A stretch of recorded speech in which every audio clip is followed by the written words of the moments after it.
when we started talking about this conceptually with our own clients, we found that it was hard for them to actually get started, that they needed to bring all of those good thoughts down to something that they could execute on. So that gave life to the idea of creating what we refer to as a matrix and a content map that a marketer can actually execute on and start the practical exercise of taking inventory around their own content.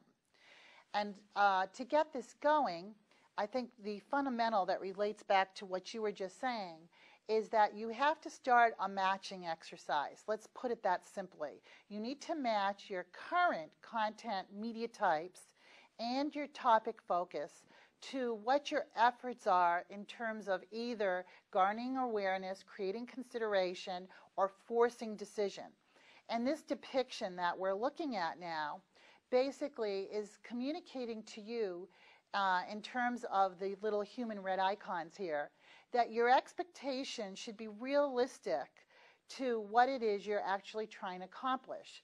So if you are using media types like white papers, webcasts, podcasts to create awareness, then you should have a very high expectation around basically influencing a high or big number of prospects. However, as you move down the funnel to consideration and eventually decision, then we're not representing as many human icons. And the reason for that should be obvious, and that is basically that your job then is not to sway the masses. Your job is to cull out the most qualified prospects and present them to your sales organization.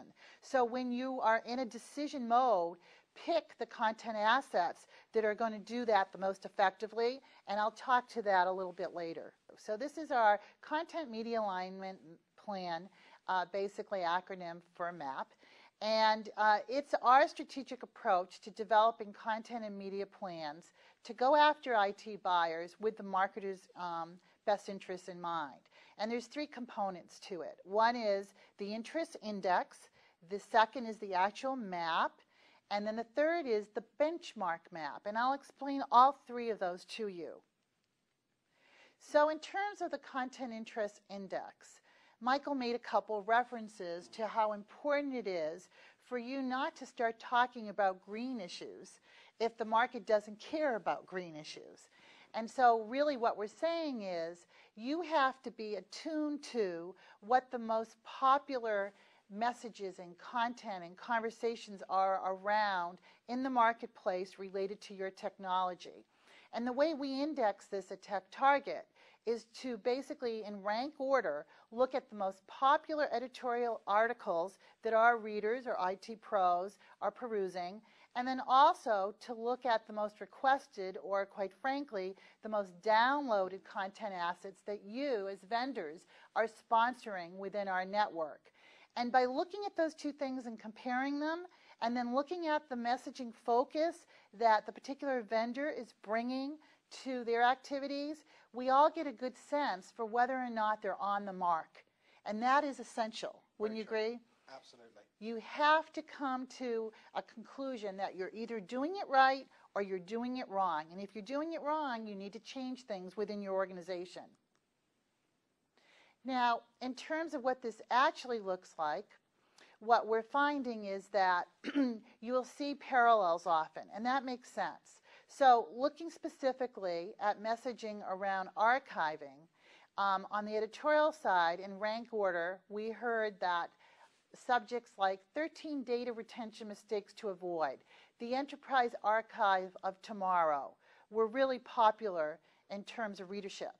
And then on the vendor sponsor content side, a guide to understanding messaging archiving chapter 3, email archiving, the top 10 data retention practices.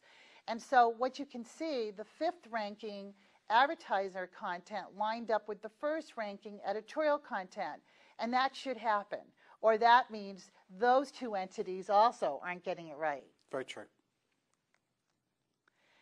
So strategic oxygen, and I just marvel at this, has taken this to a whole different level. And I'd like Michael to explain, thinking about what I just said to you, how this shows up in his own search engines. The essence of this chart is we measure 9 basic messaging attributes that resonate with a respondent, and we actually ask people to make trade-offs between one attribute to the other. So people may do 20 or 30 trade-offs. This chart was probably constructed with thousands and thousands of trade-offs that CIOs, IT managers, and IT specialists in large organizations talk to us about in terms of archiving. So like typical spider charts, the further out a line is, the more resonant that message will be. Now, one of the things we've found is that people can't genuinely absorb more than 2, maybe 4 messages at a time, and even then it's a sort of immediate, almost emotional response. So there are 2 things you're looking for here. The further out a spider point is, the more relevant that particular message is. And obviously, because these are highly collaborative decisions, the more similar in shape the spider charts are, the more that the CIO, the IT manager, and the specialist share in that conversation. So Marilou showed a chart earlier, some people earlier discussing at a table how to make that decision. Understanding how that messaging works for them when they talk to each other is very critical. Let's try and pull it apart and understand how you might use this information when planning and building messaging requirements in this situation. So if you were to look at the sort of CIO target, the individual in green, you can see that against things like price consciousness, I want to find a storage vendor with low cost and price, the CIO target is fundamentally stronger there than the IT manager or the IT specialist. If you look at the specialist, the blue line, you can see that they're particularly stronger on deploying storage solutions that have a relatively low impact on the environment, in other words, energy efficiency. In fact, for them, energy efficiency is clearly far more important than that message to a CIO or an IT manager. So if you want to be targeting that individual, you can start creating or constructing content that connects to the way they think about it. Don't just write it about general efficiency, talk about power efficiency for an IT specialist. Being able to connect the target, the content, and the messaging in that one moment is the essence of what's going to make great marketing going forward.